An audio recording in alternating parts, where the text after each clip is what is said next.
I'm recording this as well. So I'm going to share my screen.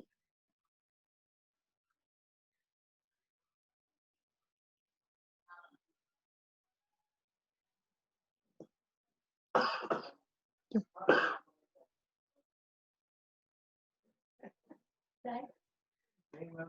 So let me know if it is visible. Yes, Kalpesh. Yeah, it is visible. Okay. Uh, uh, Hello all. Good evening. I welcome you all in webinar for today, which is 11th webinar by Incoze India, and we have Mr. Menon with us.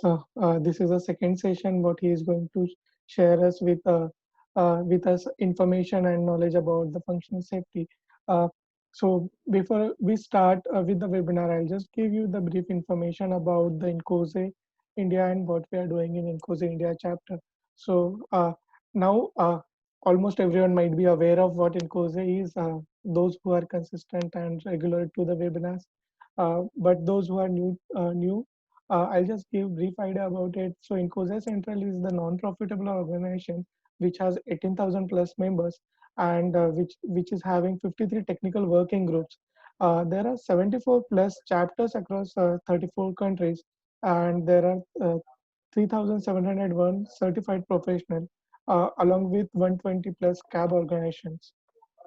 So Incoze India is uh, chartered as India's South chapter in 2010, and there are 160 individual members registered against it. Also 180 cab associate members which are affiliated, and we have 61 ACPs. These are system engineering professionals, and uh, we have two ECEPs, 17 ACEPs, and 42 CCEPs. These are the certification levels, uh, and there are three local technical working groups which are currently active in India South chapter, or I can say India chapter, which are architecture, MBSc, and PHM. Uh, as you know, we are celebrating 10 years of our anniversary uh, of India South chapter, and within that journey, we have been awarded with many awards. So 2015 to 2018, we received Silver Circle Award, and 2019, we first time received Gold Circle Award, and recently in month of June, we received Most Improved Performance in 1 year, and this was the special recognition for the Indian chapter. So, as I said earlier, this is the 10th year anniversary what we are celebrating, and the webinar series is among the one of that celebration part. Hopefully, if COVID situation gets controlled, we would like to meet with you face to face, and there would be a grand celebration. There would be a lot many things which are lined up, being an anniversary program, which you will get information about through mail communication, and you can always reach us and contact us for any further queries. Regarding today's webinar, uh, those who are new, maybe I'll just revisit about the webinar topic. So it is the functional safety, automotive and avionics systems. This is the second session, and our speaker is Dr. Ravindra Menon, who is CSEP and principal member of technical staff at Sensoft. He has excellent experience in system engineering as well. So after this, I'll hand over to Mr. Menon and request him to continue with the webinar.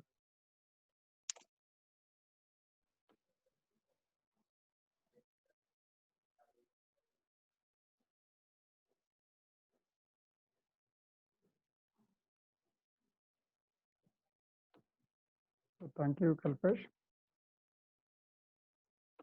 Very good evening to everyone. So this is Ravindra Menon. I work for Sensoft Technologies. Right now, my area of work is Internet of Things, applying Internet of Things for improving efficiency of building controls and industrial controls. But my prior experience is both in aerospace for a long time and in telecom and other related industries.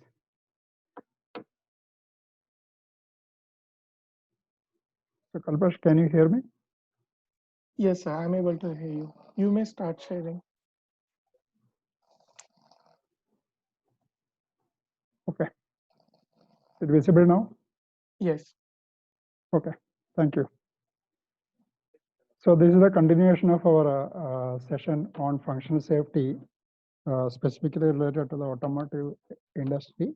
However, I will touch upon some of the aspects in avionics just to relate it so that it becomes more understandable.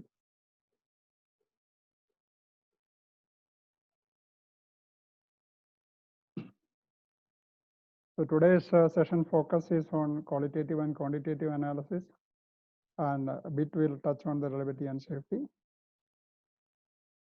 So we have seen this slide last time. So as per ISO 26262, the first activity in safety is hazard analysis and doing the risk assessment.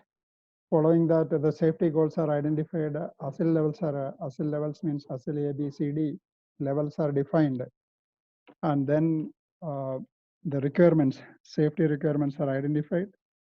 So functional safety concept is done. Then the safety requirements are allocated to the item. Item architecture is defined. So architecture contains both software, hardware, and other technologies and external measures. The architecture is analyzed for the meeting the safety goals and identifying safety relevant failures like random hardware failures or systemic failures. And technical mechanisms or safety mechanisms are incorporated in the architecture to ensure that the random failures and systematic failures are contained or they are mitigated. And these safety requirements are actually implemented in the hardware and software. So this diagram shows a brief of that. So during safety analysis, we use a lot of details of the hardware and software to actually arrive at the whether the safety goal is met. So the focus of this session is to actually take an example and take you through at a high level this analysis so that you get the concept of it. But definitely these are a big topic, and each session or each tools may need more time to understand into depth, but you can actually get the idea and start on it. So typically the safety activities at item level consists of the system level activities, which is hazard analysis and risk assessment, functional safety concept, then technical safety concept, technical safety requirements, system level FMEA, system level FTA, then get into the product development time where both software and hardware getting developed. So get into the details of allocating the safety requirements into hardware and software, implement them, then fabricate the prototype, test it, verify it, and then do one more level of analysis to ensure that the safety goals are accomplished.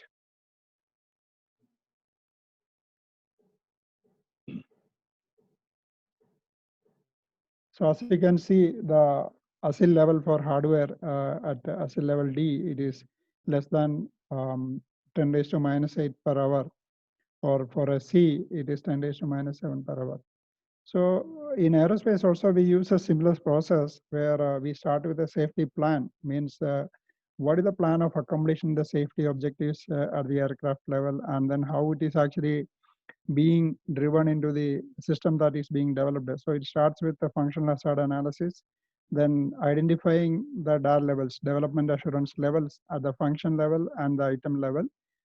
And after that, once the preliminary architecture is developed, a preliminary system safety assessment is being done, which will actually assess the architecture for meeting the safety objectives. And after that, it goes into allocating the safety requirements to hardware, software, and the hardware software get implemented. And at the end of detailed design, again, one more level of analysis is done for system safety assessment, where the detailed implementation is gone through very minute test level and assessed for meeting the safety objectives. So this VSSA document, what we generate, gets rolled into SSA. And the details are added there, and maybe you will use some of the tools like FMEA and FTA to verify the achievement of the safety. So I take a simple example for of the steering column lock.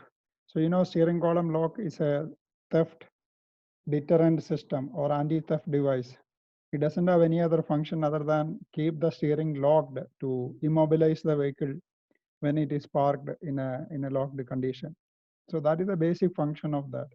Now, when implementing this simple function, you have on the right side, you have a steering column which has got holes through which the locking bolt is engaged. So this locking bolt, when it gets in the locked position, is sensed by a limit switch to know that the vehicle is, the steering is locked. When it is unlocking, it is even sensed by another limit switch, which is detecting the unlocked position. Now, since switches have got very high failure rate, there are actually redundant switches are given so that you can actually ensure that if one fails, at least the other one will detect it. So this is the mechanism that is of the simple or basic principle of the steering column lock. Now, when you look at the hazard analysis of steering column lock controller, you find that the potential for steering column to be locked when vehicle in motion is the hazard that you identify. So corresponding to that hazard, we identify a safety requirement, FSR, on the bottom left corner. That is, if locking bolt ever leaves the unlocked position while the vehicle is in motion, the SDSCLC controller shall ensure that SCLC motor control is disabled by opening the switch A1, A2 and switch B1, B2. I will come to A1, A2 in a hybrid H-bridge. So don't worry about this before free movement of the steering column is impeded. So basically during the vehicle movement or it is in driving condition, the locking bolt should not get engaged with the steering column. That is the purpose. If it happens, the severity is life-threatening, the controllability is difficult, and exposure is means the probability of this kind of failure happening is also high. So with all these consequences, and under all road conditions this can happen, we assign ASIL D for this mechanism. So the safety integrity level requirement for a simple steering column lock is become ASIL D. So now when you come to implementation of a steering column lock controller for it, you can always implement with the ASIL D microcontroller. ASIL D microcontroller will have very high safety integrity, and you can reach the ASIL D level at the safety integrity level. But then the cost of ASIL D design and development become very high. So the ISO 26262 allow us to meet the ASIL D requirement with other mechanisms. Like as you can see, ASIL D can be met with the 2 ASIL B controllers. So there is a redundant mechanism with the lower safety integrity levels. But since to ensure that single system fault does not lead to a complete catastrophic loss. So that way, if one system fails, the other can still take over. And with the very high reliability of microcontrollers today, and it's a very controlled manufacturing, the failure rates of these controllers are very, very low, in the order of 1 in 10 raised to -7 kind of thing. So it becomes very easy to implement such a system to meet ASIL D requirement using 2 ASIL B controllers. So when you do the architecture development of the steering column controller, we decompose the architecture to help and achieve the goal. So going back to aerospace, what we do is we have this development assurance level decomposition as per SAE ARP 4754A guidelines. So there also there are different combinations are possible to meet the top level requirement. Of course, in aerospace, level A is the highest safety integrity, and level B, C, D are in the lowest. So there is one inversion is there, but other than that, the approach will be similar. So I try to come with the architecture approach where we have an MCU which is ASIL D, and it is going to control a motor which is moving the steering column lock bolt. So this S-bridge is driving the motor. So you can see in the top diagram, which is ASIL D. And in the bottom diagram, we have using the decomposed approach, where we are using 2 ASIL B controllers. So we have a primary MCU and a secondary MCU, both controlling the H-bridge, and the H-bridge is going to drive the motor. So you see that the H-bridge is not fully controlled by one controller, but there are two controllers. One is giving the supply, the drive, and the direction of drive, while the other is actually enabling the supply. So that way, the H-bridge control has got two independent mechanisms such that in the event of any failure or detection, you can actually switch off the H-bridge. Also, in the total control function, the status of the vehicle is monitored. Whether the vehicle is not moving, what is the speed of the vehicle, is it locked? This information is also collected from the CAN bus information that is available in the vehicle. So all this information are used to control the motor such that the locking and unlocking operation is in control. So in aerospace, a similar approach is followed where you have a preliminary hardware architecture is defined, and then the architecture functionality is analyzed to meet the safety objectives. So this is part of PSSA activities we do in aerospace. So I just take it a little more deep into the same approach. So on the left side, you have option 1 with a ASIL D microcontroller and a H-bridge, which is controlling the motor. So you have seen that A1, A2, B1, B2 is the MOSFET switch, which is used for driving the supply. So when A1 and B2 is closed, the motor drives in say clockwise direction, which is a locking condition. Or when A2 and B1 is closed, the motor moves in the anti-clockwise direction, so it is the unlock direction. Okay.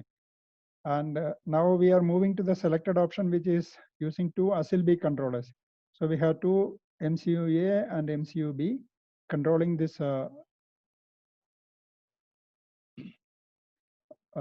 motor using the H-bridge. So we can actually come out with now safety requirements.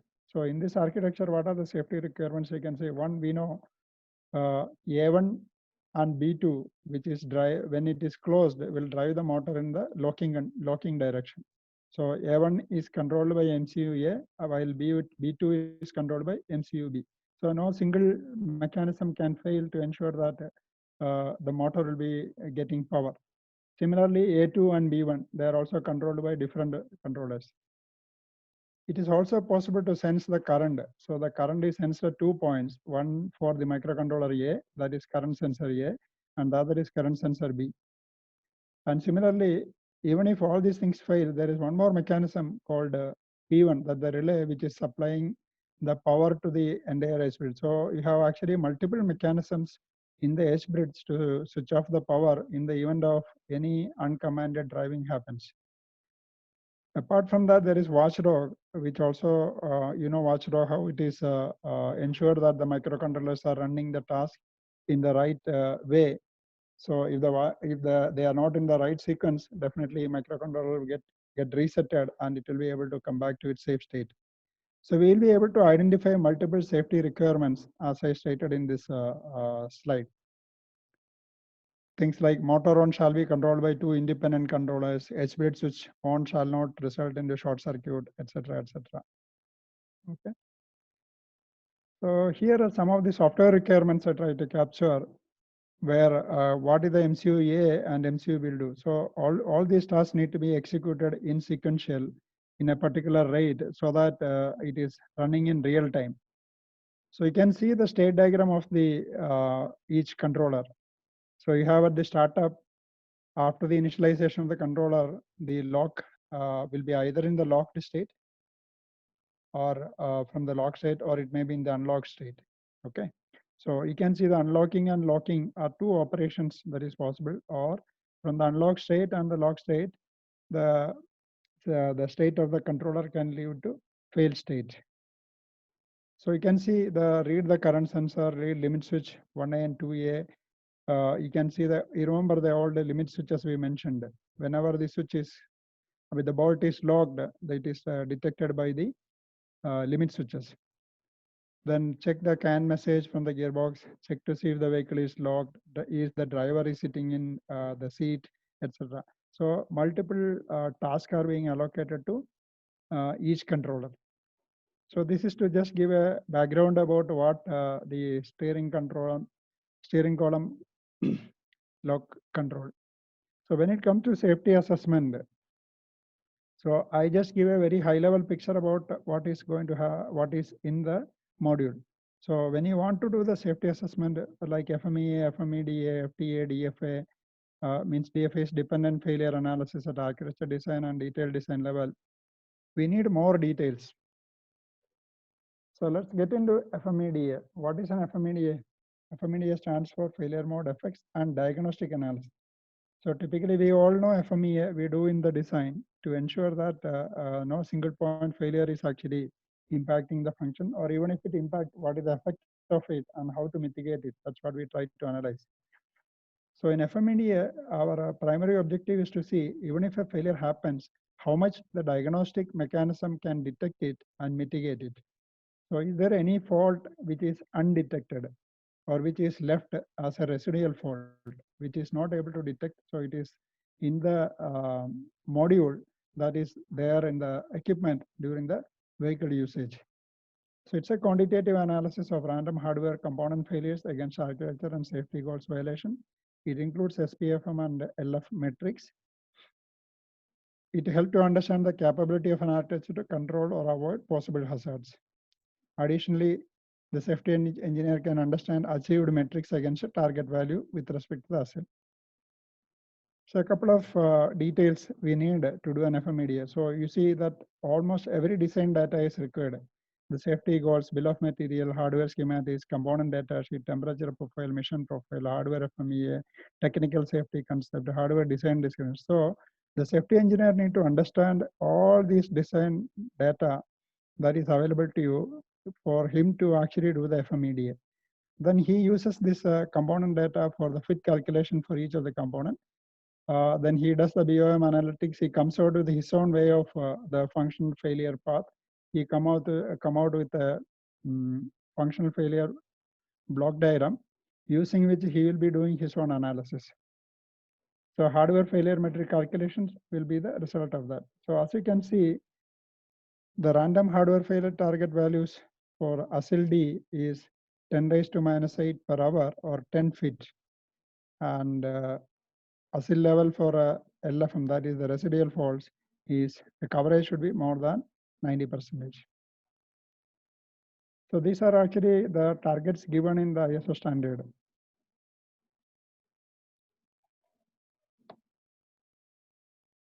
So this is an example of FMEDA. I just put this table here to bring it. Actually, this will be a large Excel sheet which goes through every component in the circuit diagram. So the circuit diagram of a complete product is partitioned into multiple functional areas.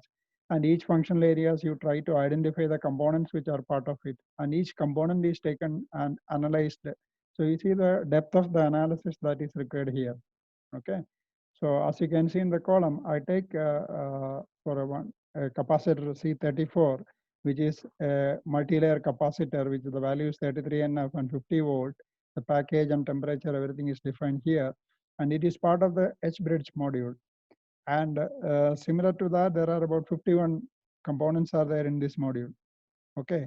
And what is the fit or the failure rate of this capacitor? It is 1.087. And this calculation methodology uses IEC 62380. Temperature profile is T1. So basically the temperature what is mentioned here falls under T1. And failure mode type.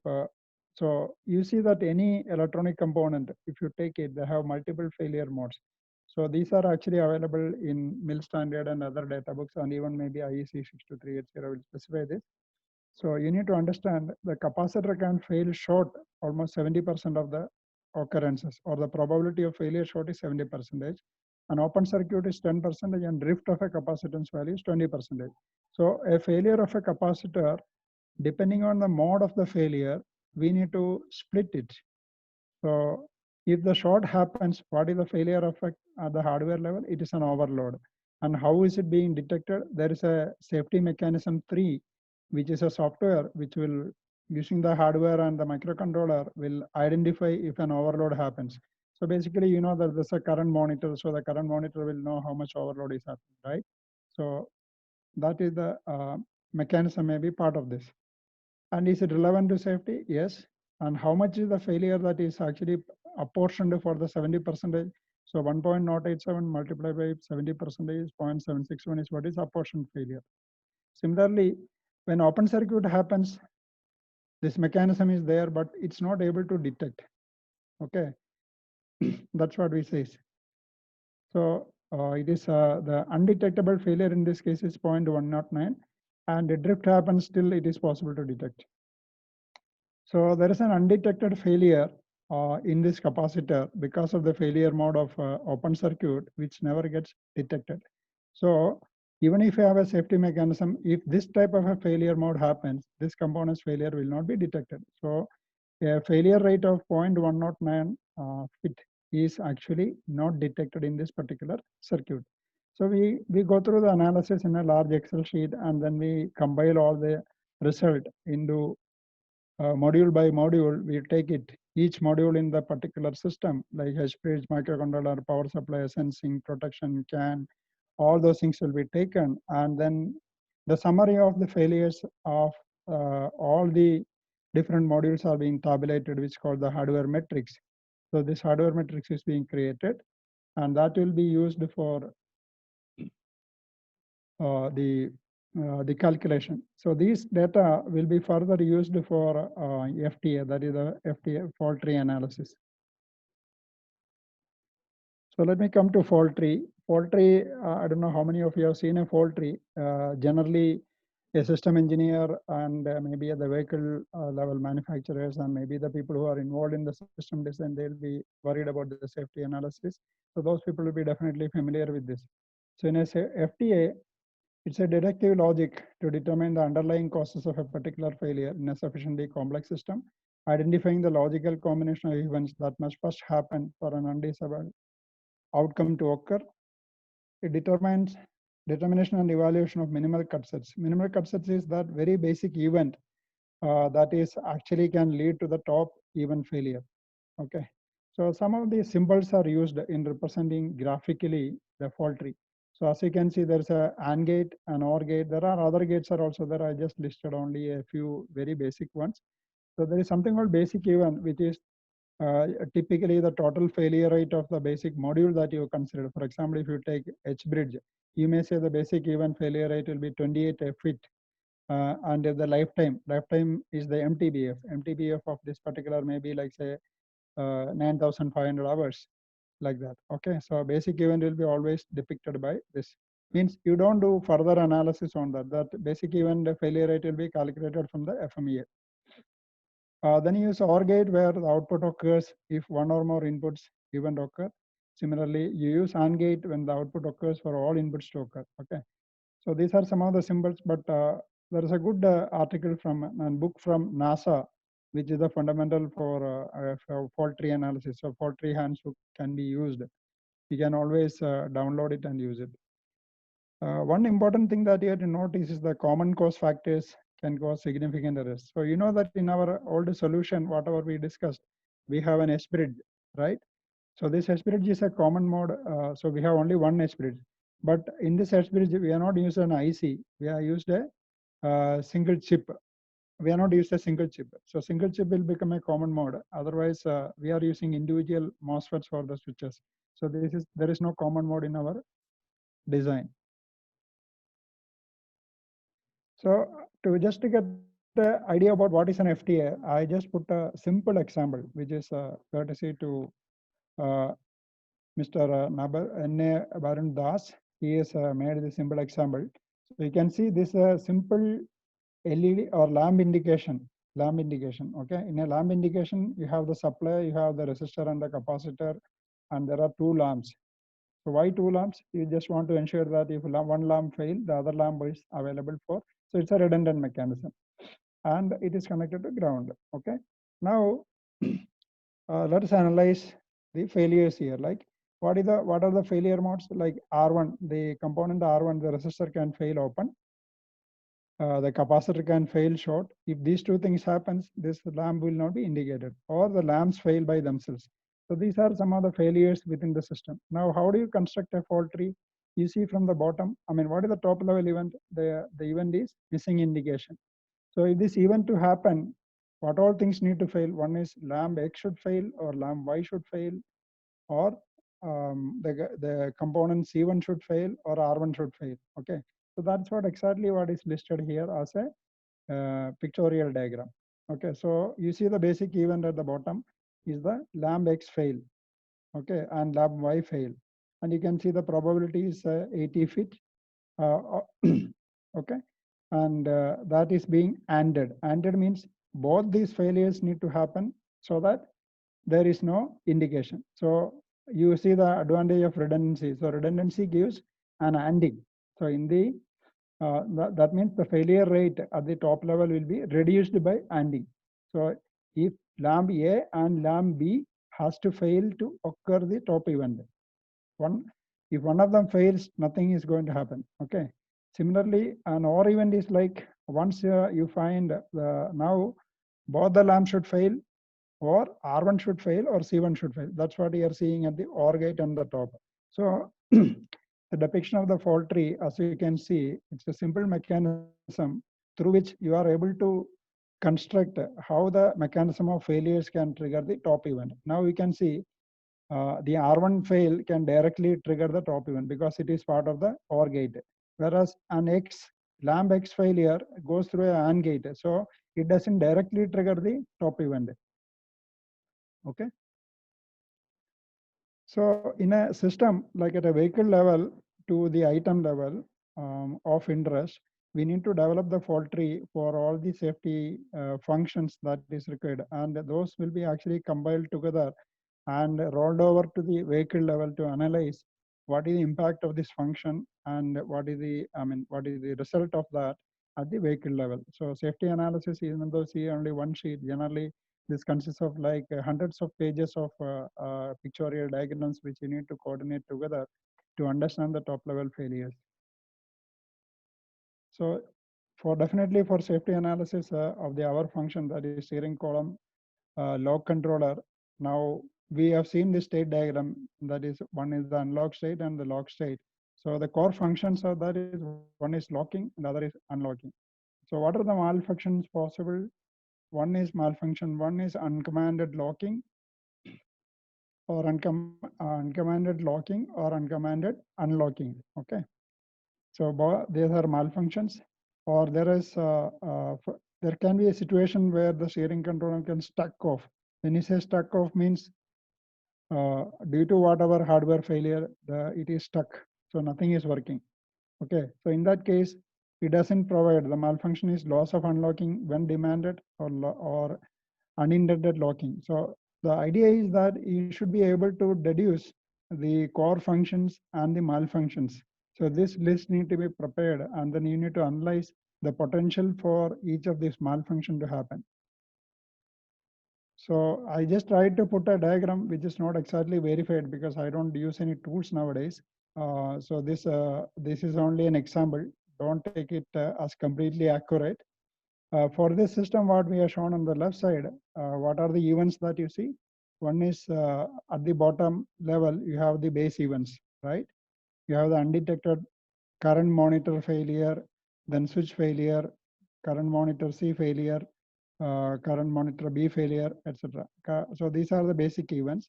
They will roll over into the next level with the switch A1 or the controller failures. Okay. So what I'm trying to say, if a failure has to happen to the mechanism here, one is the failure can be multiple types. One is the motor can fail, the switches can fail, the current sensor can fail, controller can fail. So how do you actually pictorially create a graphical methodology by which an FTA is created to see how this undetected locking operation can be depicted in a picture? So you can apply the failure rates that you compute in the FMEDA process, and this can be rolled over to the top level to detect and prove that, okay, the undetected locking operation is very well within the SLD requirements. And similarly, FTA can also be used for computing the failure of a system. So you know that a system at a vehicle level consists of various different elements. So failure of the various different elements will be ORed up. Like as you can see, the basic element, then the next level elements, like that. All the elements failure, it will be ORed up to find out at the top level as the failure of the system, and one by failure of the system you will get the MTBF of the total system. So this will be actually one more approach of finding what is the MTBF of the system. Okay, so the top level events in 26262 generally it is the violation of a safety goal, whereas in typical safety analysis we use the loss or malfunction of a system. So in either way, the fault tree help us to do the analysis required for FMEDA and FTA as per the ISO 26262 process. So I just come to end of the session and I can take some questions.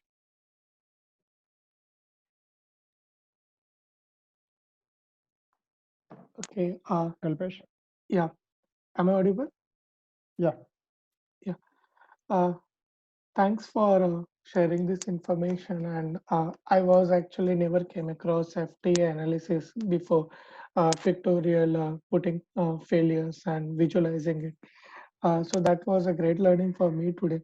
Uh, uh, Surprisingly, we don't have any questions as of today, as of now, but I would request participants if they have any questions and they can just put it into chat window, or if possible, we can just allow them to ask directly to you.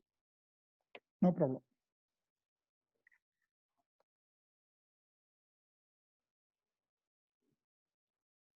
Yeah, so any questions from the participants for today?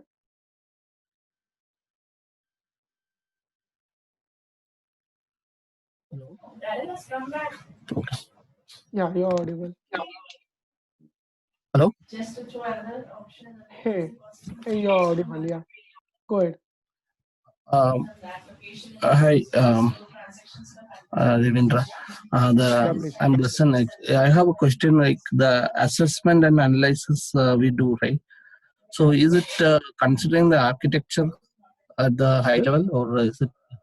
Yeah, actually it both. You have to, when you do the initial design, you need to consider the architecture at the level before you identify the safety mechanisms required at the I mean, before you start implementing it. For example, till the detailed design, no, you need to have the architecture analyzed for the safety mechanisms. So what we do is typically in a hardware, we take the initial block diagrams, right? The initial block diagram is analyzed to see that whether this hardware architecture is good enough to meet the safety objectives. So that is the initial assessments being done. And it's a live document that is that analysis can be actually carried forward till the final implementation is done and verified. So it's a live document which keep updating as the design progresses. Did I answer the question properly? Yeah, thank you. Okay, thank you. Yeah, so we have one question from Vinay, and he is asking for which ASIL FMEDA FTR are mandatory, and are there any tools which help in the process? Yeah, there are tools and mandatory for definitely DC and B. Actually, A doesn't need it. So there are tools available. I used to use what is called. I mean, I didn't work in automotive, but in aerospace we used to use CAFTA as one tool for FTA calculation. Then there is another tool called ITEM, and I just recently seen one tool from ANSYS called Medini. So that tool is also helping to do FMEDA. So I'm sure there are many tools. I see Vector is one company, MBTEL is another company. They all have, I think, come out with multiple different tools. So there are tools available. I didn't do a survey of that.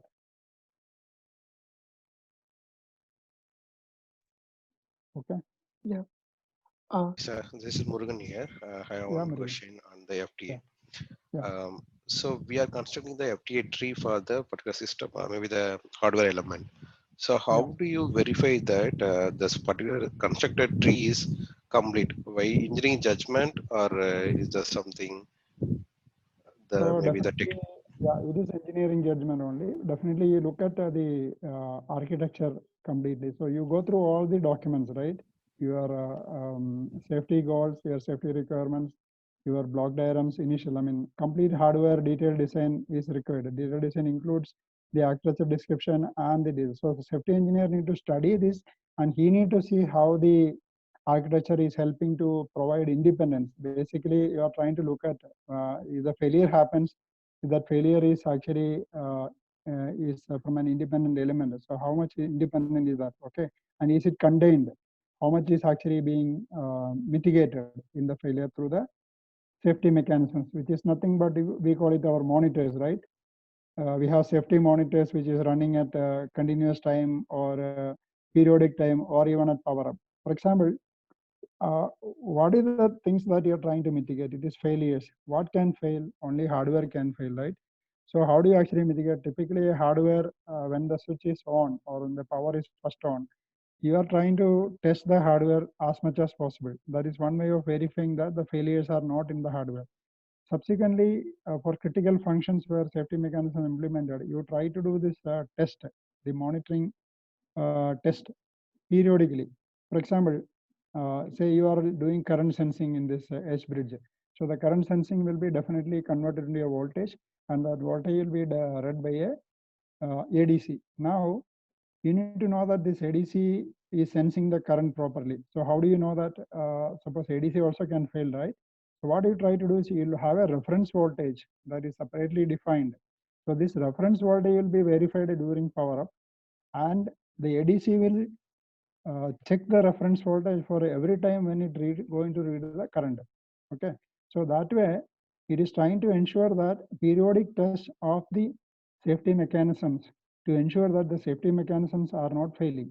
Okay, so what I'm trying to say, the safety engineer need to actually understand what are the functions, what are the safety mechanisms, what are the modes of failure of the functions and the safety mechanism, and then trying to see how much the diagnostic coverage using this different test is actually effective. For example, you have an edge bridge, you will not be able to test the 100% hardware.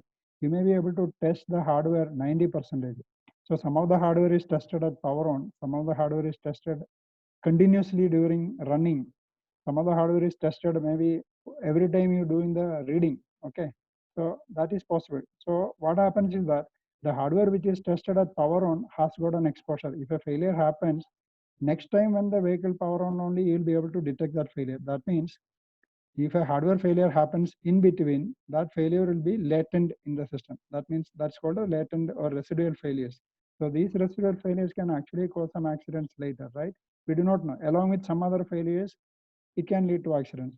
So the objective of the safety engineer is to identify the test mechanism, the diagnostic mechanism, understand the functions, and see how good is the safety mechanism to mitigate the failures, detect the failures or mitigate the failures. Murugan, is it answered well? Yes, sir. I Okay. got it actually. Okay. Yeah, I understand that on the FMEDA level that how much the diagnostic coverage is making it. But I'm just trying to understand that in terms of the architecture, for Yeah. example, you have one safety goal, okay, with the Yeah. SLD. That Yeah. safety goal may be that particular architecture element may not lead to SLD all the times. Maybe the situation based if you do, it Yeah. only the particular element is SLA.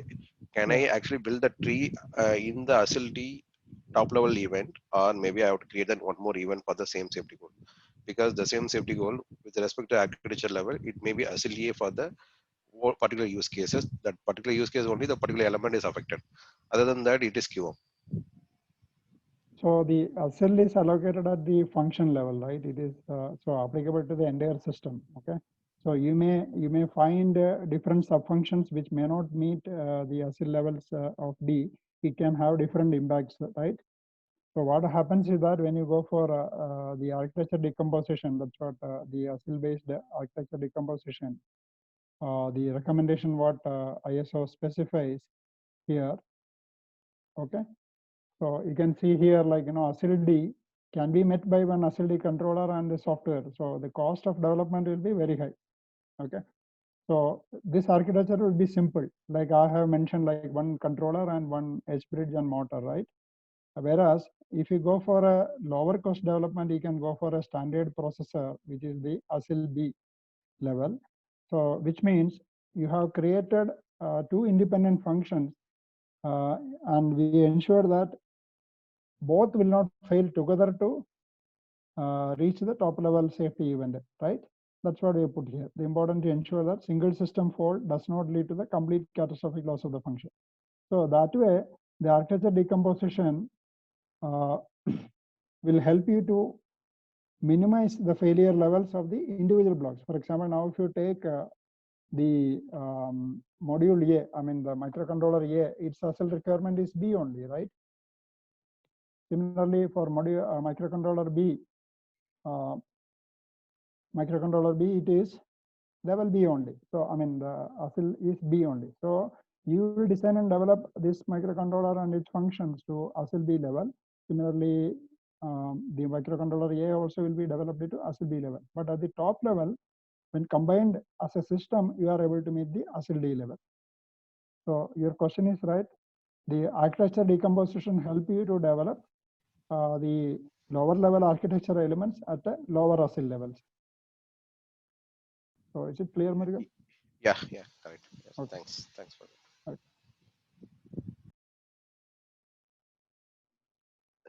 Okay, so I believe we don't have any further questions, but definitely there would be a lot many once people will be having after this webinar. So what we'll do, we'll share your contact details in, in case if they came across any further queries, we'll just direct to you. So uh, this is very quick webinar today, and we are able to finish early.